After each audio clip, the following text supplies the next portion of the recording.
আজ যারা সিন্ডিকেট করে করে মালের দাম বাড়িয়ে দিচ্ছেন, কিয়ামতে আপনাকে আল্লাহ নিজে লাজাই ঢুকিয়ে দেবে। বলেন নাউজুবিল্লাহ। এটা শুধু যদি বগুড়ার জন্য হয়তো এই আয়াতগুলো আমি পড়তাম না, সারা বাংলাদেশ সহ বিশ্বের সব জায়গায় এটা বিভিন্ন ভাষায় যাবে। সবাইকে উদ্দেশ্য করে বলছি, আমরা যেন পাগলামি না করি। কার জন্য করছেন? যার জন্য করছেন ওইটাই আপনার প্রশ্ন হয়ে দাঁড়াবে। যারা অবৈধ ইনকামে বাম হাত ব্যবহার করছেন,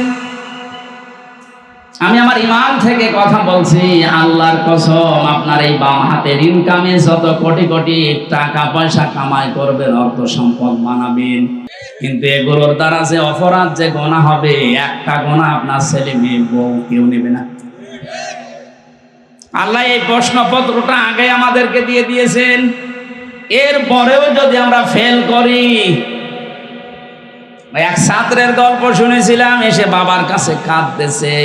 বাবা বলে, কি কাঁদো কেন? যে আব্বা রেজাল্ট দিয়েছে। রেজাল্ট দিয়েছে কি, তুমি পাস না ফেল? কথা বলে না। বারবার জিজ্ঞাসা করার পরে যখন কথা বলে না, দিয়েছে 2 থাপ্পড়। বলবি তো তুই পাস না ফেল? এবার মুখ খুলেছে, বলছে, আব্বা ফেল করলে তো কথা ছিলাম 5-এ, নামিয়ে দিয়েছে 3। এখন আমার 5-এ উঠতে 2 বছর লাগবে। আমরা যে পাগলামি গুলো করছি, সূরা আলে ইমরানের 185 নম্বর আয়াতের শেষে আল্লাহ এই তথ্যটা দিয়েছেন, ওয়ামাল হায়াতুদ দুনিয়া ইল্লা মাতাউল গুরুর। পৃথিবীর বান্দা বান্দিরা, দুনিয়ার জীবনটা কিন্তু একটা খেলাধুলা, এটা ধোঁকা। তোর স্ত্রী তোর জন্য ধোঁকা, তোর সন্তান আদি মা বাবা, এমনকি দুনিয়ায় যত মানুষ তোকে ভালোবাসি বলে দাবি করে, সবগুলো ধোঁকা। এগুলো সব কাট হয়ে যাবে চোখ বন্ধ হওয়ার পর। ফাইদা নফিখা ফিস সূরি ফালা আনসাবা বাইনাহুম ইয়াউমাইদিন ওয়ালা ইয়াতাসাআলুন। সূরা মুমিনুনের ভেতরে আল্লাহ জানিয়েছেন, চোখ যখনই বন্ধ হয়ে যাবে মানুষের, পৃথিবীতে যত রকমের সম্পর্ক আছে, আত্মীয়তার হোক, রক্তের হোক, দলীয় হোক, যত রকমের সম্পর্ক সব আমি আল্লাহ কাট করে দেব। নসবের বহু বচন আনসাব, একটা সম্পর্ক তো থাকবে না। এ প্রশ্নপত্র হাতে পাওয়ার পরেও যদি কোনো জ্ঞানী মানুষ আমরা ফেল করে বসি, তবে আমাদেরকে 5 থেকে 3 না 5 থেকে 1-এ নামানো দরকার। আমি সহ যারা আছি এরকম পাগল, আজকে থেকে আর পাগলামি যেন না করি। আমার কথা বুঝতেছেন? কিয়ামতে যদি কুকুরের সুরত নিয়ে ওঠা লাগে, যে আমি কি করলাম এ বিশাল সম্পদের পাহাড় তৈরি করে, আমি ভোগও করতে পারলাম না। দুনিয়াতে যদি এই অপমান, এই যে সচিব যিনি ধরা পড়েছে রাতে, ওনার যে এখন কি হবে উনি জানি আর আল্লাহ জানি। আর ইসলামী রাষ্ট্র হলে ওনাকে তো এখন ফাঁসি দেওয়া হইতো। যে কয়জনই ধরা পড়েছে আপনি তাকান, এক একজনের শুনলাম 620টার উপরে বাড়ি আছে তার, সারা পৃথিবী মিলে। ভ্যান চালকের মতো যদি হালাল রোজে উপার্জন করা লাগতো, কিয়ামতের আগে এই পৃথিবীতে কেউ 620টা বাড়ি বানাতে পারত না। অথচ 15.5 বছর অলরেডি অনেকে বানিয়েছে। 350 এমপি এবং নির্বাচন কমিশনের যে 15 জন দায়িত্বে ছিল, একজন পটল তুলেছে, এখন 14 জন আছে। প্রত্যেকের এখন হিসাব নেওয়া হচ্ছে যে টাকা পেলেন কোথায়। বলেন, ইসলাম যদি এদেশে থাকতো, হিসাব না, শুধু ধৈর্য আর প্রমাণ হলেই কি আল্লাহ ফতে করে দিত। এইটা দেখার পরে কিয়ামত পর্যন্ত এই দেশে আর অবৈধ সম্পদের পাহাড় কেউ গড়ত না। এটা বন্ধ করা দরকার। আর এটার জন্য কোরআনে কারিমের আইন ছাড়া বানানো আইন দিয়ে সম্ভব না। যেহেতু এখনো কোরআনে কারিমের আইন দেশে আসেনি, আমরা যারা বিবেকবান আছি, কিন্তু বিবেকটা কাজে লাগান। কুকুরের মতো স্রোত নিয়ে কিয়ামত উঠলে কি হবে আপনার? আপনি মনে করেন 2000 বছর হায়াত পেলেন, 2000 বছর পরে তো মরবেন নাকি? কথা বলেন না কেন? আপনার যাতে কত বড় বড় মহারথী কবরে চলে গেছে। বিশ্ব নবীকে আজরাইল অফার দিয়েছিল, আপনি যদি থাকতে চান যতদিন ইচ্ছা থাকতে পারবেন। নবীজি বলেছেন তারপরে কি? বলে হ্যাঁ, তারপরে মরা লাগবে। নবীজি বললেন, দেখো মরা যদি লাগবে তখন আমার রেখে যাওয়া দরকার নেই, আমার নিয়ে চলো। তারে তো অফার দেওয়ার পরেও তিনি গ্রহণ করেননি, আর আপনার অফার নেই। সর্বোচ্চ এদেশের এখন গড় আয়ু হচ্ছে 65-67 বছর। আপনি এরপরে যদি বেঁচে থাকেন মনে করবেন আপনি বোনাস পেয়েছেন, আমাদের হায়াত ধার করে বেঁচে আছেন। কথা বলেন না কেন? যিনি পালিয়ে গেছে বারবার ওখান থেকে, যে মোবাইলে কল রেকর্ড করে এডিটিং করে ফাঁস করছে, বলছে আমি আসতেছি, লিস্ট করে রাখো। আপনি আবার কবে আসবেন? আপনার যা বয়স, এ বয়সে তো এমনি আমাদের হায়াত নিয়ে আপনি বেঁচে আছেন। কথা বলেন না কেন? 65 থেকে 67 যদি গড় আয়ু হয়, তাহলে ওনার বয়স এখন, কথা বলেন না কেন? উনি আমাদের হায়াত নিয়ে বেঁচে আছে, তারপরও বলছে আমি আসতেছি। আমরা এই মুহূর্ত থেকে শুধু মাহফিল শুনতে আসা না, আমরা এই মুহূর্তে সিদ্ধান্ত নেওয়া লাগবে কিয়ামতে যেন আমার আকৃতিটা অন্তত হামসার আকৃতি থাকে, কুকুর হয়ে না যায়। কিছু মানুষের আকার হবে সাপের মতো। তাফসিরে ফি জিলালিল কোরআন মুফাসসির লিখেছেন, সূরা রহমানের এই তাফসিরে 10 প্রকার আকৃতির কথা ওখানে আছে। সাপের কাজ কি? একটা মানুষকে সবল দেয়, লোকটা মারা যায়। সাপের কোনো লাভ হয়? বলেন না কেন? এই 15.5 বছর আপনি তাকান, অধিকাংশ মানুষের চেহারা সুরত কিয়ামতের সাপের মতো হবে।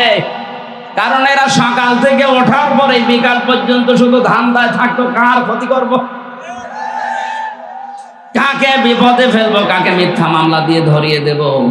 লোকটার মাঝখানে ক্ষতি হয়ে যেত, এর কোনো লাভ হতো না। এর লাভ হয়তো একটু পদ পেত। কারণ এই দেশে যত নিরীহ মানুষকে আপনি বিপদে ফেলতে পারবেন, এই জালেমদের নীতি ছিল তাকে উপরে তুলে দেওয়া। কি হয়েছে এখন আপনার?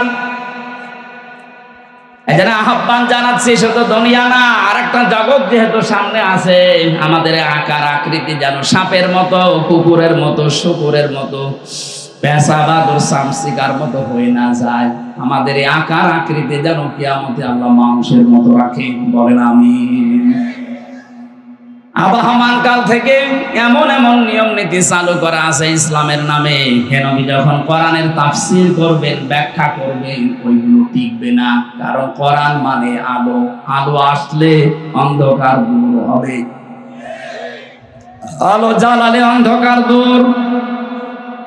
অন্ধকার যখন দূর হয়ে যাবে, ওরা চিন্তা করবে একই এতদিন আমি এই জুলুমের ব্যবসা, শিরকের ব্যবসা, বেদাতের ব্যবসা করে খাচ্ছিলাম, এ দেখি সব উল্টিয়ে গেল। ওই মানুষগুলো তখন আপনার উপরে রেগে ফেলবে, এমনকি আপনাকে তেড়িয়ে আসবে মারার জন্য। এটা সূরা হজের ভেতরে আছে। ওই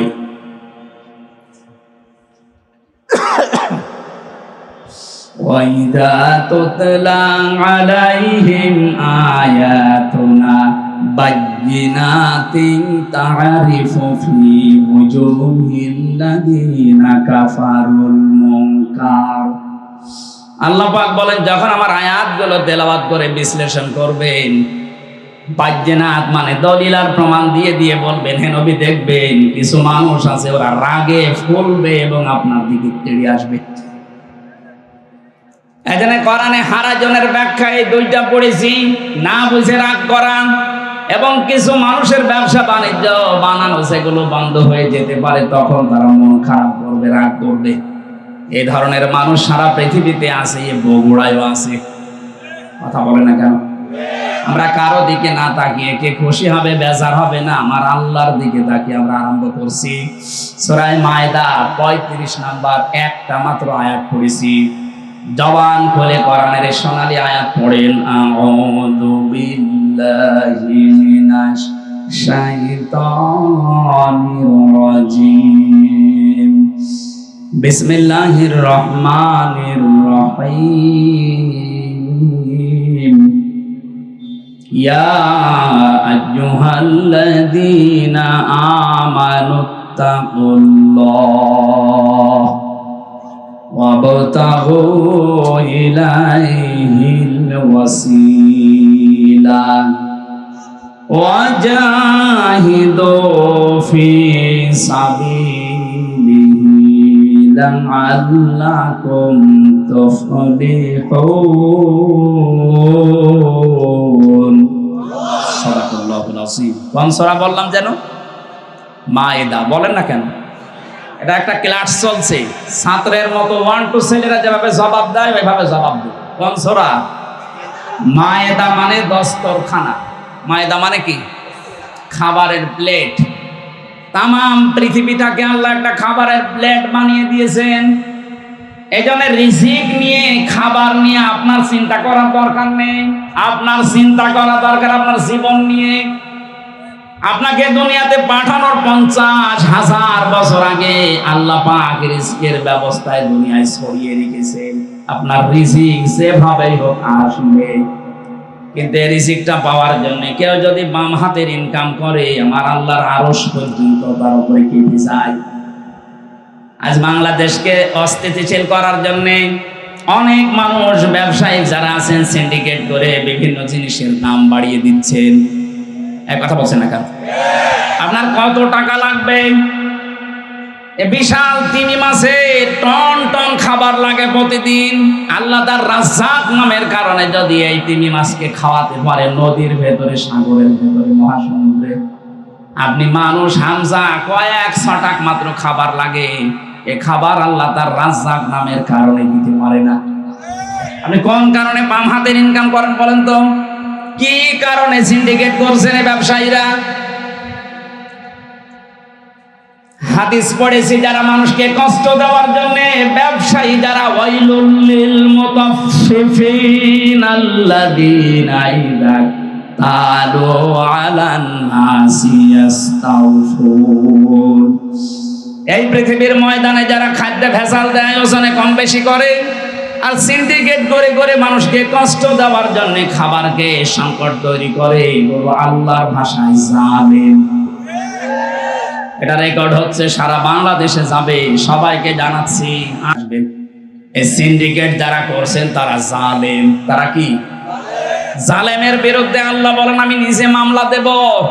সুতরাং সিন্ডিকেটের মাধ্যমে যারা জালেম হয়ে যাচ্ছেন, আর টাকা পয়সা আপনার কিছু আসবে, কিন্তু আপনি জালেমের খাতায় নাম লিখান, কিয়ামতের দিন আল্লাহ নিজে আপনার বিরুদ্ধে মামলা দায়ের করবে। তখন আপনার এই সম্পদ, আপনার এই ছেলে মেয়ে, এই বউ, দলের লোক সব দিয়েও পার পাবেন না। সূরা আলে ইমরান এটা আছে।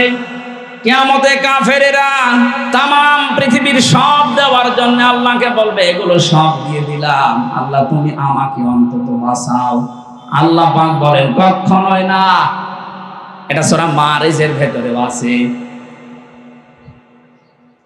ইয়াওয়াদ্দুল মুজরিমু লাউ ইয়াফতাদি মিন আযাবি ইয়াউমিদিন বিবানি ওয়া সাহিবাতিহি ওয়া আখিহি ওয়া ফাসিলাতিহি আল্লাতী তুবি ওয়া মান ফিল আরদি জামিআ সুম্মা ইনজি। আল্লাহ পাক বলেন প্রথমে যখন বিচার করব, এই মানুষগুলোর যারা জালেমের তালিকায় নাম আছে এদেরকে ডাক দেওয়া হবে। সিন্ডিকেট করলে তার নাম আল্লাহর তালিকায় কি বলেন তো? আরো জোরে, জোর হলো না, আর একবার। এদেরকে ডাকার পরে ওরা বলবে আল্লাহ আমার এই যে মেয়ে আছে, আমার বউ আছে, আমার স্ত্রী সন্তান আছে, আমার টাকা পয়সা যা আমি কামাই করেছি বৈধ অবৈধ মিলিয়ে, অমাং ফিল আরদি জামিআ, এমনকি দুনিয়া যা আছে আমার স্থাবর অস্থাবর সব আমি দিয়ে দিলাম। এগুলো কি আর কি মনে হচ্ছে আপনার কাছে? আল্লাহর কথা কোনো মিথ্যা নেই। আল্লাহ বলেন এর পরেও লোকটা কেঁদে কেঁদে শেষে বলবে সুম্মা ইনজি, আমাকে আপনারা মাফ করেন। আজকে সচিব যেভাবে হাত জোড় করেছে সেনাবাহিনীর কাছে যে যা আছে সব নিয়ে যান, আমারে বাঁচান, ওরা ছেড়ে দিচ্ছে। সেনাবাহিনী যদি আপনাকে না ছাড়ে অবৈধ ইনকামের কারণে, কিয়ামতে মাহশারে আদালতে কোটি কোটি মানুষ থাকবে, সবার সামনে আপনার বিচার হবে। আল্লাহ পাক বলবেন না, কাল্লা, কখনোই না, ইন্নাহা লাযা, করে আমি লাজাই দেব। লাজা কি? না, কাল্লা ইন্নাহা লাযা, তবে আমি লাজাই দেব। কোরআনে কারিমের সূরা মারিজের আয়াতের ভেতরে আল্লাহ বর্ণনা দিয়েছেন লাজাই দেওয়া হবে তোরে। নাযাআতাল লিশাওয়া তাদউ মান আদবারা ওয়া তাওয়াল্লা ওয়া জামাআ ফাআওয়া। লাজার প্রথম পরিচয় আল্লাহ বলেন এমন একটা জাহান্নামের দরজা দিয়ে তোরে প্রবেশ করাবো, ওই ঘরে ঢুকলেই তোর চামড়া আগে আলাদা হয়ে যাবে। পৃথিবীতে বহু শাস্তির জায়গা আমি দেখেছি। আয়না ঘরে আমারে 10 দিন যে অত্যাচার করেছিল ওরা আমার উপরে, আমি নিজে তো সাক্ষী, আমি দেখেছি। উল্টো করে আমারে জ্বলিয়েছে, চোখ বেঁধে পেছনে হাত হ্যান্ডকাপ দিয়ে মাথায় দড়ি দিয়ে 11 ঘন্টা টাঙিয়েছে। খাবার দাবার না, পানি চেয়েছিলাম বলে পানি নেই। বহু প্রশ্ন আমাকে করেছে, যে সমস্ত জিনিস দিয়ে এই যে নখ তুলে নেয়, এই সমস্ত জিনিসগুলো সামনে এনেছিল। অত্যাচার জুলুম যতটুকু আমি পেয়েছি, কিন্তু আমার শরীর থেকে কোনো চামড়া খসেনি। কথা বুঝতেছে? হ্যাঁ, কিছু মানুষের নখ তোলা আছে আমি দেখেছি। ওই মাটির নিচে যে ঘরের ভেতর আরো অত্যাচার করে, ওই মানুষগুলোর কিছু হাড়ও আমাকে দেখিয়েছে যে এইগুলোকে শেষ করে ফেলেছি। শিবিরের কেন্দ্রীয় সাবেক সভাপতি দেলাওয়ার ভাই এবং মাসুদ ভাইকে যারা কুত্তার মতো পিটিয়েছিল, কুকুরকে যেভাবে মানুষ পিটায়, লাঠি দিয়ে, গোতা দিয়ে, লাঠি দিয়ে যেভাবে মারে, আমারে বলছিল যে এইভাবে আমরা মেরেছিলাম। আল্লাহ এমন শোধ নিয়েছে, এখন তারা গর্তের ভেতর থেকে বের হওয়ার কায়দা নেই। তা আমি এখানে নাযাআতাল লিশাওয়া এর ব্যাখ্যায় কথা বলছিলাম। পৃথিবীতে বহু শাস্তির জায়গা আমি দেখেছি। পৃথিবীর বড় বড় হাজতখানার নাম শুনেছি, কারাগারে। আমেরিকার ওই কারাগার খুব কঠিন, ব্রিটেনের কারাগার খুব কঠিন, রাশিয়ার কারাগার খুব কঠিন, কিন্তু মানুষের চামড়া তুলে ফেলে এমন জায়গা আমি শুনিও নি, পাইও নি। আল্লাহ বলেন এমন একটা ঘর বানিয়েছি, ওখানে ঢুকলে আগে চামড়া খুশি যাবে। এই লাজা কাদেরকে ডাকবে জানো? 2টা গুণ যাদের ভেতরে আছে। তাদউ মান আদবারা ওয়া তাওয়াল্লা, ওদেরকে লাজায় ডাক দেবে, আসো ভাতিজা আসো। বলে না এটা? আসো ভাতিজা আমার দিকে আসো। কাদের? যারা সত্যকে সত্য জানার পরে মুখ ফিরিয়ে থাকতো। এ বাংলাদেশে এই রোগ বেশি। চোখে আঙ্গুল দিয়ে দেখিয়ে দেওয়া হয়, এরপরও ঘাড় ঘুরিয়ে চলে যায়। আপনার কি করা লাগবে? ফেরেশতা এসে আপনাকে পিটাবে, তাহলে তো সব হয়েই গেল। নবীজিকে আল্লাহ জানিয়েছেন, হে নবী আপনি দাওয়াতি কাজগুলো করেন। ওরা যে মানতে চায় না, ওরা কি চায়? ওরা কি চায় যে মেঘ থেকে কেউ এসে আপনার নবুয়তের সাক্ষী দিক। এরকম যদি কেউ দেয় তাহলে আমরা দুনিয়ায় পাঠানোর দরকার কি? এটা তো পরীক্ষার জায়গা। আমাকে না দেখে ওরা ফিরে আসে কিনা আমি এটা দেখতে চাই। সুতরাং সত্যকে সত্য জানার পরেও যারা মুখ ফিরিয়ে চলে যান, ঘাড় ঘুরিয়ে চলে যান, আপনার স্থান হবে ওই না চাই। গেলে আপনার চামড়া আগে খুশি যাবে। ও জামাআ ফাআওয়া, 2 নম্বরে যারা মাল সম্পদ জমা করে আর বারবার হিসাব করে কত হচ্ছে। এই 15.5 বছরে বহু মানুষ এই করেছিল, শুধু জমা করতো আর হিসাব করতো। এরকম হয়েছে। একটাও এখন ভোগ করার কোনো কায়দা আছে? এখন যে দাবি করবে এইটা আমারও, দাবি করবে মার খাবে। আমার ভাইরা, আমি যে কথাটা তুলেছিলাম, সূরা মায়েদা আল্লাহ রাব্বুল আলামিন জানাতে চেয়েছেন, বান্দা মাত্র কয়েক 6টা খাবার লাগে তোমার জন্য। এতটুকু খাবারের জন্য তুমি ডান বাম হাত কিছু মানো না, সব হালাল করে নাও বাবা, শাহজালাল সব হালাল। অথচ তাম দুনিয়াটা আমি দস্তরখানা খাবারের প্লেট বানিয়েছি। আজ যারা সিন্ডিকেট করে করে মালের দাম বাড়িয়ে দিচ্ছেন, কিয়ামতে আপনাকে আল্লাহ নিজে লাজায় ঢুকিয়ে দেবে। বলেন নাউজুবিল্লাহ। এটা শুধু যদি বগুড়ার জন্য হয়তো এই আয়াতগুলো আমি পড়তাম না, সারা বাংলাদেশ সহ বিশ্বের সব জায়গায় এটা বিভিন্ন ভাষায় যাবে। সবাইকে উদ্দেশ্য করে বলছি, আমরা যেন পাগলামি না করি। কার জন্য করছেন? যার জন্য করছেন ওইটাই আপনার প্রশ্ন হয়ে দাঁড়াবে। আল্লাহ পাক এই সূরাতে যতগুলো আয়াত দিয়েছেন মাত্র একটা আয়াত আমি পড়লাম, 120টার উপরে আয়াত আছে। একটা মাত্র আয়াতে দেখেন কত কত কথা আল্লাহ লুকিয়ে রেখেছেন। এখানে তাফসীর করতে গেলে যদি এক শব্দ নিয়ে কেউ চিন্তা ভাবনা করে তার জীবন শেষ হয়ে যাবে, কোরআনের শব্দের কথা শেষ হবে না। আল্লাহ এখানে প্রথমে ডাক দিয়েছেন ইমানদারকে, কোনো বেঈমানকে ডাকেননি। আমরা যেহেতু ইমানদার, আল্লাহ আমাদেরকে ডাক দিয়ে বলেন ইত্তাকুল্লাহ, আমাকে ভয় করো। ভয় করা মানে কি? এই যে দুবাই থাকে, এই ভাইয়ের মতো বিশাল জুব্বা গায়ে দিয়ে, পাগড়ি একটা মাথায় দিয়ে, হাতে তসবিহ নিয়ে শুধুমাত্র সুবহানাল্লাহ সুবহানাল্লাহ, এটা ভয়ের ব্যাখ্যা পেয়েছি আমি 9টা। দুনিয়াতে সত্যিই যদি কেউ আল্লাহকে ভয় করতে পারে, ভয় মানে খৌফ মানেও ভয়, তাকওয়া মানেও ভয়, ইনজার মানেও ভয়, কিন্তু ওই সমস্ত শব্দ না দিয়ে আল্লাহ তাকওয়া দিলেন কেন? খৌফ মানে সাপ দেখে ভয় করা, ইনজার মানে পুলিশ দেখে ভয় করা, কিন্তু তাকওয়া মানে আল্লাহর এমন ভয়, আল্লাহকে না দেখে ভয় করা শুধু না, তার নিষিদ্ধ কাজগুলো ঘৃণা করে ছেড়ে দেওয়া। তাহলে আজকে থেকে আমরা এই ভয় অর্জন করব, আল্লাহর যত নিষিদ্ধ কাজ আছে শুধু ছেড়ে দেব না, ওটা ঘৃণা করে ছেড়ে দিয়ে চলে আসবে। কথা বলে না কেন? তাহলে এই মাহফিল সাকসেস হবে, আমার জীবনে আমি কিছু পেতে পারি। এখন থেকে যদি আমল শুরু না হয়, সকাল থেকে আপনার মনে থাকবে না, আজকে থেকে এখন থেকে আরম্ভ করা লাগবে। যাদের কাছে আল্লাহর নিষিদ্ধ যেই জিনিস আছে এই মুহূর্তে এটা বাদ দেওয়া লাগবে, শুধু না ঘৃণা করে। কি করে বলেন বলেন?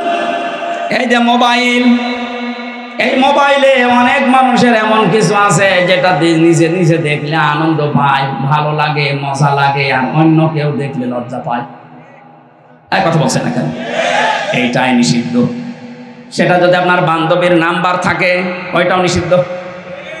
যারা পরকীয়া প্রেমের নাম্বার রেখেছেন, ওইটাও নিষিদ্ধ। নিষিদ্ধ যে জিনিস, এটা সংজ্ঞা হচ্ছে যে যা নিজে দেখলে ভালো লাগে, অন্য দেখলে লজ্জা পায়। এই কথা বলছে না কেন? এরকম যাদের আছে এই মুহূর্তে এটা ডিলিট করা লাগবে, তাও ঘৃণা করে। কারা কারা ডিলিট করবেন হাত তোলেন তো দেখি। মোবাইল দেখি, মোবাইল দেন। মোবাইল নেই মানে ক্যামেরা না। এই যারা হাত তুললেন, সত্যি আপনার মোবাইলে কি আছে এমন বলেন তো, যেটা নিজে দেখলে আনন্দ পান, অন্য দেখলে আপনার লজ্জা লাগে? বলেন। যা আছে এখন বসে বসে চুরি করে ডিলিট করে দিন। যাদের বিভিন্ন বান্ধবীর নাম্বার আছে, পরকীয়া প্রেম করেন, এই নাম্বারও এখন ডিলিট করে দেন, ব্লক করে দেন। জীবনেও যেন আর কল দিতে না পারে। দেখেন মুরব্বী মানুষ হাত তোলে, নাউজুবিল্লাহ। যুবক মানুষ একটা লাইন মাইন করলে মানুষ, মুরব্বী মানুষ কি লাইন করে না। আমি একটা উদাহরণ দিলাম মাত্র। তাকওয়া মানেও ভয়, খৌফ মানেও ভয়। খৌফ আল্লাহ দেয়নি, দিয়েছেন তাকওয়া। তার মানে আল্লাহর নিষিদ্ধ কাজ আজকে থেকে যেটা যেখানে বাঁধবে, ওটা শুধু ছেড়ে দেবেন না, ঘৃণা করে ছেড়ে দেবেন।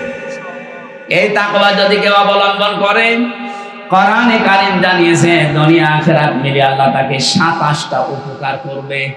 সুবহানাল্লাহ বলতে পারেন না?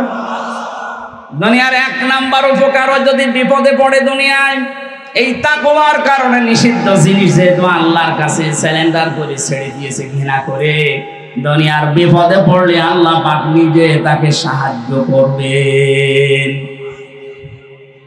এমন জায়গায় তাকে পৌঁছাবেন তার কল্পনাও ছিল না যে ওই জায়গায় যাওয়া যায়। এই আয়াতের তাফসিরে একটা ঘটনা আমি পড়েছি, তা বাড়ির ভেতরে আছে। শেষ করে দেব নাকি? 1 ঘন্টা হয়ে গেছে, আমার মনে হয় 1 ঘন্টা কথা বলার নেই। একটা ক্লাস চলছে না, ক্লাস তো 45 মিনিট হয়। এতক্ষণ বসে থাকবেন আপনারা? সুবহানাল্লাহ আলহামদুলিল্লাহ। পানি নেই, পানি দেখি, পানি দিলে ভালো হয়। সুবহানাল্লাহ আলহামদুলিল্লাহ লা ইলাহা ইল্লাল্লাহ। ঠিক আছে।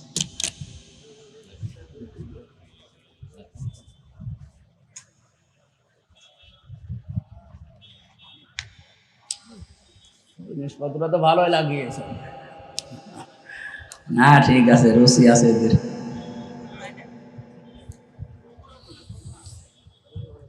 সুবহানাল্লাহ আলহামদুলিল্লাহ লা ইলাহা। আমি জিকির করতে বললাম, ওরা কি করে? মহিলা প্যান্ডেলে যদি বলতাম যে জিকির করেন তো আমার মনে হয় 2-3 গুণ আওয়াজ বেশি দিত। আপনারা কি পুরুষ মানুষ আছেন তো? দেখেন তো আগে, দেখেন জবান খুলে পড়েন সুবহানাল্লাহ আলহামদুলিল্লাহ লা ইলাহা ইল্লাল্লাহ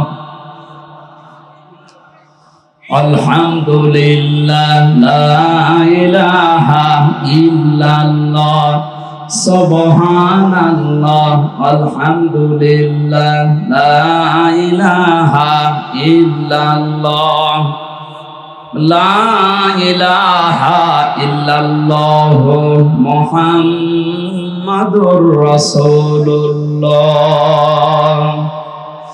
বগুড়াবাসী আল্লাহ রাব্বুল আলামিন পরের শব্দে আমাদেরকে জানিয়েছেন ওয়াবতাগু ইলাইহিল ওয়াসিলা। বগুড়াবাসী ওয়াবতাগু ইলাইহিল ওয়াসিলা এই শব্দের ব্যাখ্যায় আমরা বিশেষ করে বাংলাদেশ, ভারত, পাকিস্তান এই 3টা দেশে একটু ঝামেলা আছে। আমরা অনেকেই শুনি, অনেকেই মনে করি ওয়াসিলা মানে কোনো পীর সাহেবকে ধরার মাধ্যমে আল্লাহ পর্যন্ত পৌঁছাতে হবে। না, কোরআনে কারিমের তাফসীরের ভেতরে ওয়াসিলা শব্দের আমি 2টা অর্থ পেয়েছি। 1 নম্বরে ওয়াসিলা মানে নেক কাজ, 2 নম্বরে ওয়াসিলা মানে নবীর সম্মান। আপনি আল্লাহর কাছে পর্যন্ত যদি পৌঁছাতে চান জীবনের নেক কাজ দিয়ে যাওয়া লাগবে, অথবা নবীর সম্মান মুহাম্মদুর রাসূলুল্লাহর সম্মানকে দুনিয়ায় দেখিয়ে তারপরে যাওয়া লাগবে। তার সম্মান আজ ভুলণ্ঠিত হচ্ছে, তার আদর্শ আজ আমাদের কাছে নেই। এই আদর্শ গ্রহণ করে তাকে সম্মান দেওয়ার মাধ্যমে আপনি আল্লাহর কাছে একটা পজিশন তৈরি করতে পারবেন। তাছাড়া আমার বাবা ছাড়া আল্লাহর কাছে যাওয়া যাবে না, এটা বানানো কথা, ওদের দরবারের কথা ওইটা। ওয়াবতাগু ইলাইহিল ওয়াসিলা, আমি আল্লাহর কাছে তোমার পজিশন আছে কিনা, কোন চেয়ার আছে কিনা, তোমার মান মর্যাদা আছে কিনা একটু খেয়াল করো। আজকে বগুড়া জেলার তারা দায়িত্বে আছে, ওনারা বিএনপিতে আছে, তারা জিয়া সাহেবের কাছে ওনাদের একটা পজিশন আছে, এই জন্য চেয়ারটা ওনাদের দিয়েছে। আল্লাহ রাব্বুল আলামিনের কাছে যদি আপনার কোনো পজিশন তৈরি করতে হয়, অবশ্যই জীবনে আপনার নেক কাজ মাস্ট বি লাগবে, এবং নবীর সম্মান রক্ষা করার জন্য তার আদর্শ গ্রহণ করা লাগবে। এই 2টার মাধ্যমে আল্লাহর কাছে আপনার একটা দাম তৈরি হবে, একটা চেয়ার তৈরি হবে, যেখানে কথা বললে আল্লাহ রাখবেন। আল্লাহ এরপরে বলেন এই পজিশন তৈরি করার জন্য যত রকমের রাস্তা আমি তৈরি করে রেখেছি, তার উত্তম রাস্তা হচ্ছে ওয়াজাহিদু ফি সাবিলি, আমি আল্লাহর রাস্তায় এই দুনিয়াতে জিহাদ করা। এই শব্দটা শুনলে অনেকের রাগ হয়, অথচ জিহাদ আর এই যে জঙ্গি জঙ্গি করে যারা চালাচ্ছেন এই জিনিস এক না। অন্যায় যেখানে, প্রতিবাদ সেখানে, এর নাম জিহাদ। এইটা যে আগস্টের 5 তারিখ পর্যন্ত হয়েছিল, এই জন্য দেশটা স্বাধীন হয়েছে। এটা যদি জারি থাকে তাহলে অন্যায় করে দেশে কেউ টিকে থাকতে পারবে না, সে যেই হোক। এই জন্য আল্লাহর কাছে যেতে হলে এই জিহাদ অব্যাহত রাখা লাগবে। যে যেখানে আছেন ওই জায়গা থেকে আপনার প্রতিবাদ হবে, সে যেতে যতটুকুই হোক। লাআল্লাকুম তুফলিহুন, আশা করা যায় আমাদের আল্লাহ যেখানে পৌঁছানোর কথা ওই জায়গায় পৌঁছিয়ে দেবেন। সফলতার যে স্বর্ণ শিখর আমাদের জন্য আল্লাহর বানানো একটা বাড়ি আছে জান্নাত, ওই জায়গা আমাদের বাবার বাড়ি। কার বাড়ি? হযরত আদম আলাইহিস সালাম আমাদের বাবা না, ওনার বাড়ি ওইটা। ওনাকে ওখান থেকে আল্লাহ নামিয়ে দিয়েছেন, পৃথিবীতে পাঠানোর পরে উনি জানিয়েছেন ফামান তাবিয়া হুদায়া, আমার পক্ষ থেকে তোমাদের কাছে হেদায়েত যাবে। সর্বশেষ হেদায়েতের নাম এই কোরআন। ফামান তাবিয়া হুদায়া ফালা খাউফুন আলাইহিম ওয়ালা হুম ইয়াহজানুন। যদি এটা অনুসরণ করে আবার থাকতে পারো দুনিয়ায়, যেখান থেকে নামিয়ে দিলাম এই বাবার বাড়ি বানানো জান্নাত, আবার ওখানে তোমাদেরকে ফিরিয়ে নেব। আমরা ওই জায়গায় যেতে চাই না, চাই না? আল কাজ্জিসু মান দানা নাফসাহু ওয়া হামিলা লিমা বাদাল মাউতি ওয়াল আজিজু মান আতবা'a নাফসাহু হাওয়াহা ওয়া তামান্না আলাল্লাহ হযরতে আনাস থেকে বর্ণিত, বিশ্বনবী জানিয়েছেন ওই লোকটা আল্লাহর দৃষ্টিতে বুদ্ধিমান, যে লোকটা আখিরাতের জন্য পুঁজি তৈরি করে আর আল্লাহর উপরে ভরসা করে। ওই লোকটা বড় নির্বোধ পাগল, যে আখিরাতের কোনো কাজ কারবার তার নেই, আন্দাজে ভরসা করে আছে কালেমা যখন পড়েছি জান্নাত একদিন যাবই। এই লোকটা পাগল এবং নির্বোধ। এই জন্য আমরা এরকম পাগলামি যেন না করি। আসল যখন কোরআনে কারিম আরম্ভ হবে, শুনবা এবং চুপ থাকবা, দুইটাই ফরজ। কারণ এটা এখন সাধারণ অনুষ্ঠান না, এটা একটা ইবাদত। এটা কি ইবাদত, যেভাবে করা লাগে আপনি ওইভাবে করেন। লাআল্লাকুম তুরহামুন, আশা করা যায় আল্লাহর রহমত এখানে নাজিল হবে ইনশাআল্লাহ। এটা তো যারা শ্রোতা দর্শক তাদের গেল, আমরা যারা বলতে আসি আমাদেরও কিছু দায়িত্ব আছে। আল্লাহ রাব্বুল আলামিন বলেন, কিতাবুন উনজিলা ইলাইকা ফালা ইয়াকুম ফি সাদরিকা হারাজাম মিনহু লিতুনদিরা বিহি ওয়া যিকরা লিল মুমিনিন। আল্লাহ বলেন, এই যে একখানা কিতাব, এটা আপনাকে আমি দিয়েছি, একটাই মাত্র কিতাব পৃথিবীতে পাঠিয়েছি, বাকি যা দুনিয়ায় পাঠিয়েছি সব এই কিতাবের ব্যাখ্যা। প্রশ্ন আসতে পারে, বড় বড় আসমানি কিতাব আছে এখন 3টা, ছোট সহিফা আছে 100টা, ওইগুলো ওগুলো কিতাব, কিন্তু কিতাবের ব্যাখ্যা। এটা নাজিল হওয়ার আগে যত কিতাব, যত বই বলেন, পুস্তক বলেন, আল্লাহ দুনিয়াতে পাঠিয়েছেন, প্রত্যেকটা কিতাব এই কিতাবের ব্যাখ্যা করার জন্য এসেছিল।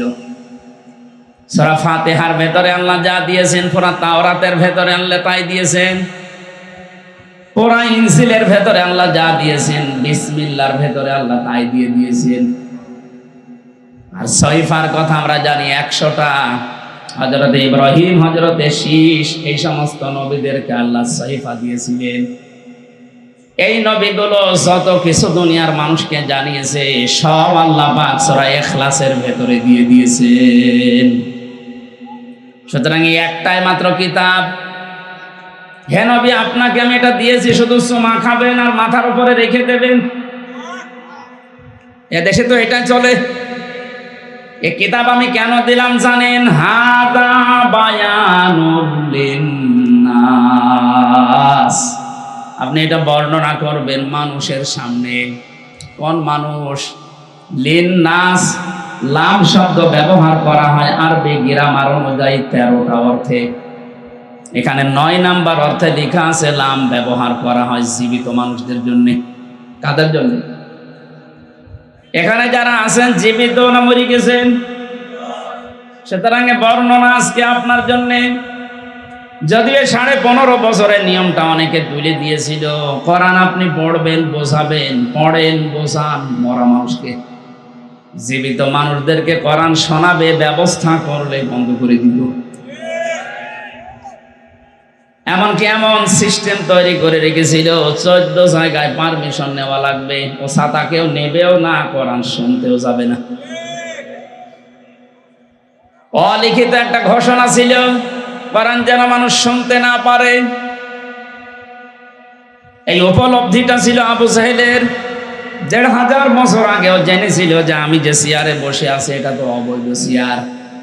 জনগণ যদি মুহাম্মাদুর রাসূলুল্লাহর কণ্ঠে কোরআন শোনে আর কোরআন যেটা বলতে চায় ওটা যদি বুঝে ফেলে, তাহলে আমার যে চেয়ার আছে এই চেয়ার থাকবে না। কথা বলে না কেন? এই 15.5 বছরে যারা ছিল ওরা ভালোভাবে বুঝতো যে কোরআন যেটা বলতে চায় ওটা আমাদের সাথে মিলবে না। এখানে বিভিন্ন জেলাতে গেলেই বলে, হুজুর আমাদের বিরুদ্ধে বলবেন না। আরে ভাই, আপনার পক্ষে বলার মতো কোনো আয়াত তো কোরআনে নেই। আছে? ছাত্রলীগকে নিষিদ্ধ করার পরে অনেকে বলছে না ঠিক হয়নি। ওদের নিষিদ্ধ করার 1000 কারণ আমি জানি। বিশ্বজিৎকে হত্যা মামলায় যে লোকটা আমার সাথে 3 বছর জেলে ছিল, আবরার ফাহাদকে হত্যা মামলার 16 জন আমার পাশে ছিল। ওরা কেন এই কাজগুলো করেছে, কাদের নির্দেশে করেছে, সব এখন আফসোস করে। ওদেরকে নিষিদ্ধ করার জন্য 1000 কারণ আমি জানি, কিন্তু ওদেরকে আপনি জায়েজ ভাবে কাজ করতে দেবেন একটা কারণ বলতে পারবেন না। ওরা যে এইভাবে বৈধভাবে দেশে চলবে কোনো কারণ নেই। 5 আগস্টের আগের দিন 4 তারিখে আমি দেখেছি একটা ছেলে হেঁটে যাচ্ছে আর হেলমেট মাথায় দিয়ে এরকম একটা বড় ছোরা নিয়ে, তোমার মনে হচ্ছে গরু কোপ মারছে। এই দৃশ্য তামাম দুনিয়া দেখেছে। ছেলেটা বেঁচে আছে কিনা আমি জানি না। এরপরও আপনি কোন বিবেকে বলেন যে ওদেরকে নিষিদ্ধ করা ঠিক হয়নি?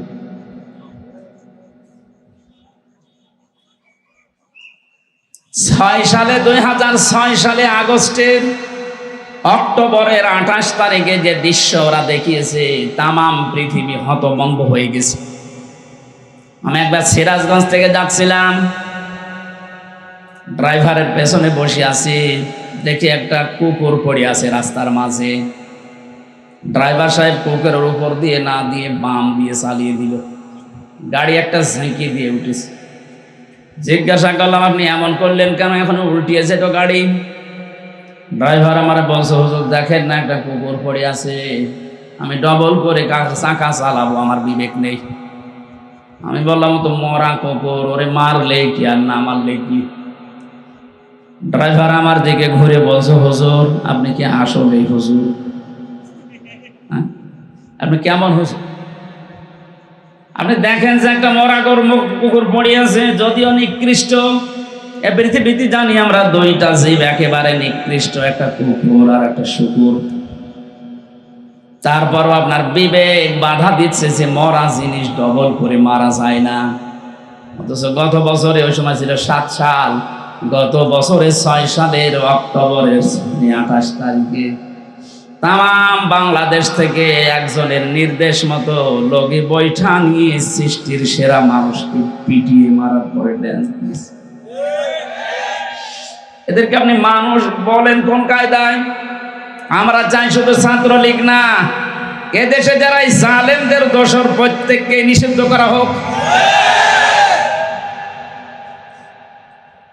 যারা মানুষের ভেতরে পড়ে না, ওদের কিসের রাজনীতি? আরে মানুষ তো রাজনীতি করবেই মানুষের জন্য। সে যদি মানুষ পিটিয়েই মেরে ফেলে, ওর রাজনীতি করার দরকার কি? আপনি অন্য নীতি করেন।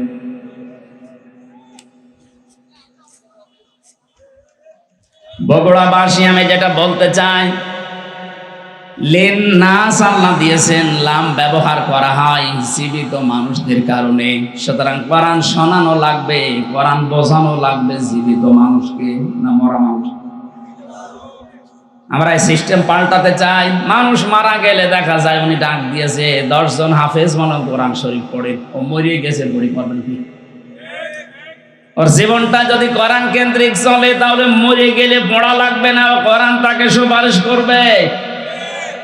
আর জীবন যদি চলে উল্টা পাল্টা, এই যে দরবেশের মতো 36,000 কোটি টাকা মারি কাটি দিয়েছে, ওর সামনেও মরে গেলে কোরআন পড়লে ওর আযাব আরো বাড়বে। যখনই আপনি সুদের আয়াত, ঘোষের আয়াত, মানুষের টাকা আত্মসাতের আয়াত আসবে, হাফেজ সাহেব তো পুড়িয়ে যাবে। গজবের ফেরেশতার ওর লাশের চারিদিকে থাকবে, জিজ্ঞাসা করবে, বেটা কি পড়ে কোরআন দিয়ে? এটা তোর জীবনে ছিল, তার মানে ছিল না।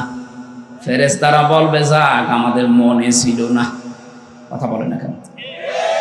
পাগলকে যদি বলা হয় নৌকা নাড়াবি না, ও বলে আমার মনে ছিল না। আপনি ফেরেশতাদেরকে তার স্মরণ করিয়ে দিচ্ছেন যে এই লোকটা টাকা পয়সা আত্মসাৎ করেছে, এরা আপনি পিটান।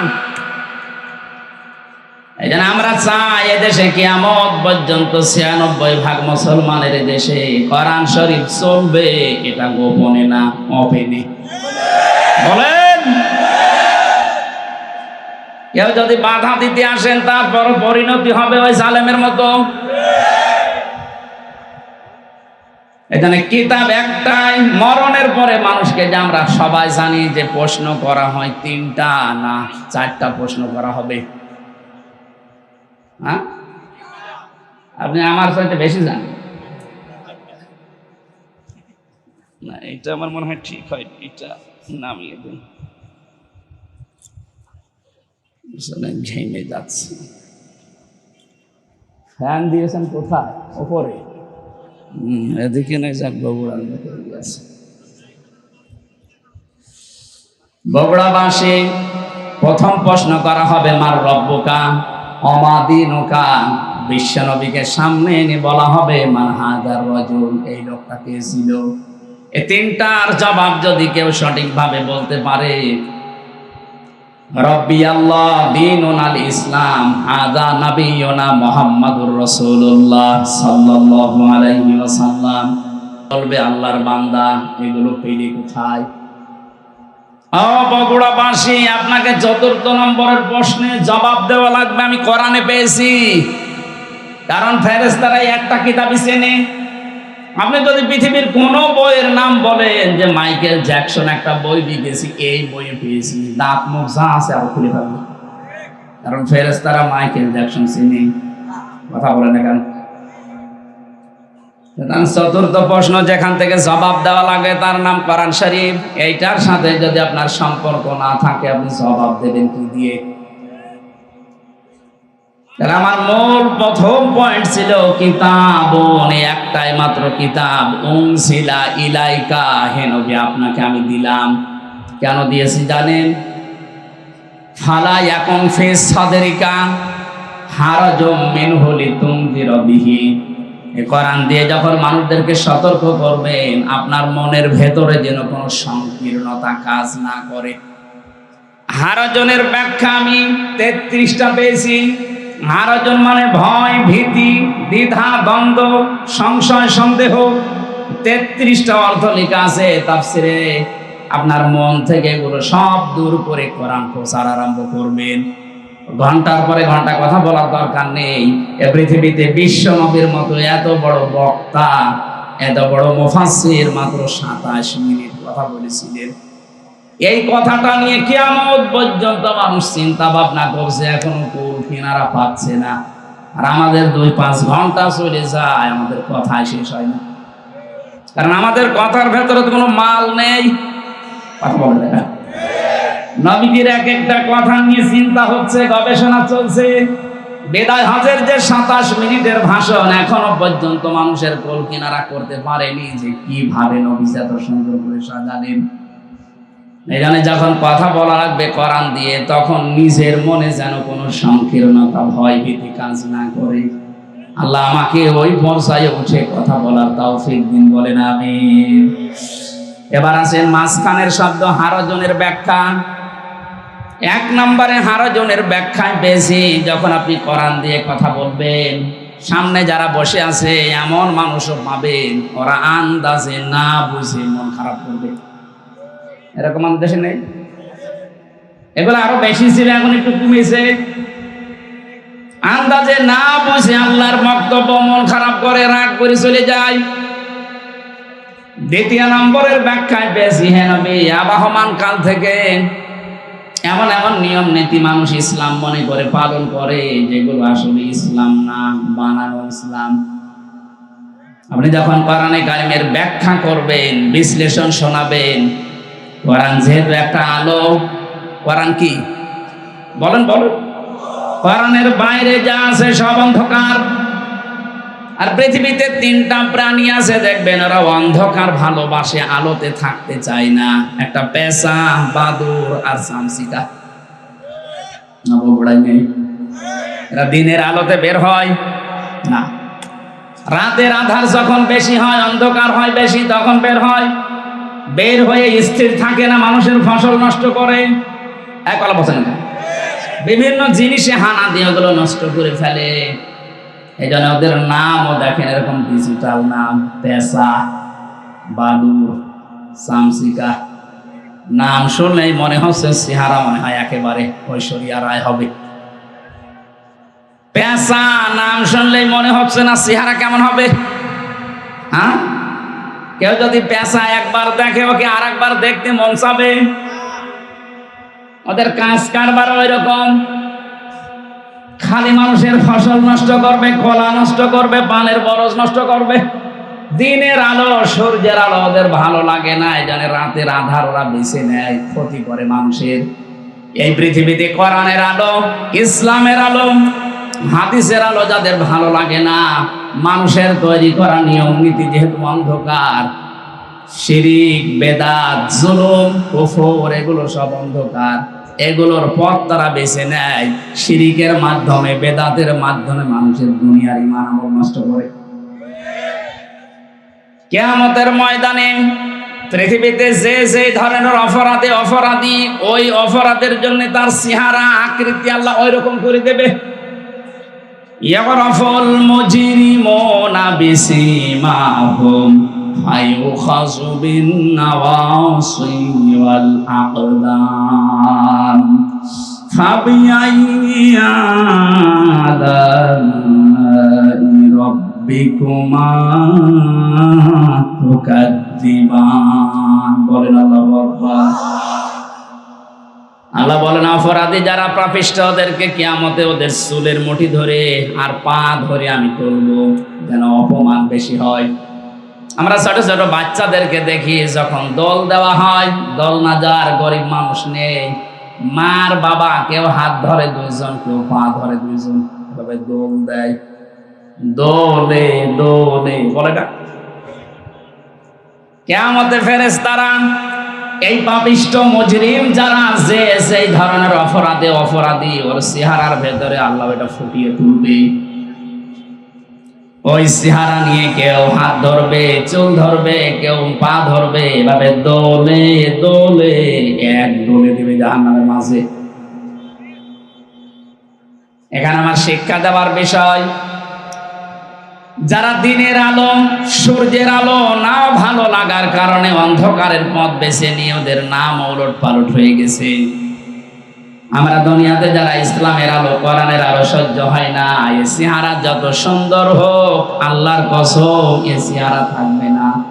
দুনিয়াতে যে যে ধরনের কাজ করেছেন, ওই চেহারা আপনাকে আল্লাহ ফুটিয়ে তুলবে।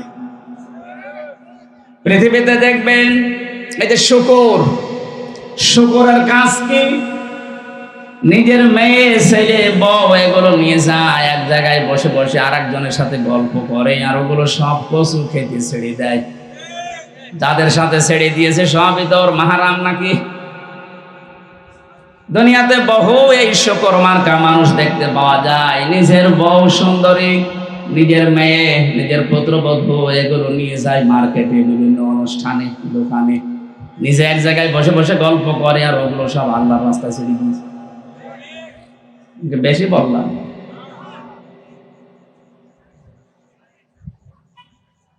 অনেকে এমনও দেখা যায়, নিজের স্ত্রী যদি একটু সুন্দর হয়, ও দিশায় পায় না, করবে কি, ও মনে করে মানুষকে দেখাতে পারলে সওয়াব। আমি যখন বিশ্ববিদ্যালয়ে ছিলাম, ওই সময় দেখে কুষ্টিয়ার ওই যে গোল চত্বরে একজন নিয়ে যাচ্ছে মোটর সাইকেলে করে তার বউ। সালাম দিলাম, কে? ভাবি। কি পরিয়েছেন, কি শাড়ি না মশারি? না, একবার তাকানোর পর আর তাকানো যাচ্ছে না, এত পাতলা। আমার কানের কাছে মুখ নিয়ে বলছে, হামজা, আমি তো সারা জীবন দেখলাম, আমি আর কত দেখবো, এলাকার মানুষের হক নেই। হক আদায় করে বেড়াচ্ছে। এরকম হক আদায় করা পাবলিক দেশে নেই। যারা নিজের বউ দিয়ে, মেয়ে দিয়ে, পুত্রবধূ দিয়ে হক আদায় করেন, কিয়ামতের দিনে আকৃতি আল্লাহ বানিয়ে দেবে শুকুরের। আমার তো এই আয়াতের ব্যাখ্যা পড়ার পরে মনে হয় বাংলাদেশে বহু মানুষের আকার থাকবে না, শুকুর হয়ে যাবে। কথা বলেন না কেন? কিছু মানুষকে আল্লাহ কুকুরের আকৃতি দিয়ে তুলবে। কুকুরের স্বভাব হচ্ছে, আপনি দুইটা কুকুরকে খাবার দেন, একটাকে যা দিয়ে যেন মরণ পর্যন্ত খেলেও শেষ করতে পারবে না, এত খাবার ওরা। তারপরও দেখবেন পাশে প্রায় হামলা দেয়। 15.5 বছরে যারা অর্থ কামিয়েছেন, আমার মনে হয় ওর 14 বংশ যদি দুনিয়ায় থাকে শেষ করতে পারবে না, এরপরও জনগণের প্রায় হামলা দিয়েছে। গতকালকে এক সচিব ধরা পড়েছে, রাত্রে। এত টাকা পয়সা আপনি পেলেন কোথায়? আমি একজন ওসি সাহেবকে পড়াতাম, ওই সময় 9 সালে যখন ভার্সিটিতে প্রথম ভর্তি হই। ওনার বেতন মাত্র ওই সময় 32,000 টাকা। ওনার ছেলে মেয়ে, বউ ঢাকাতে যে ফ্ল্যাট নিয়ে থাকে, ওটার ভাড়া হচ্ছে 55,000 টাকা। আমি একদিন বললাম, স্যার আপনার বেতন 32,000, অথচ আপনার ফ্ল্যাট যেটা ভাড়া আছে, আপনার বউ ছেলে মেয়ে থাকে ঢাকাতে, এটা 55,000, কিভাবে কি? হুজুর সব আল্লাহ চালায়। কে চালাচ্ছে? সব আল্লাহ চালাচ্ছে।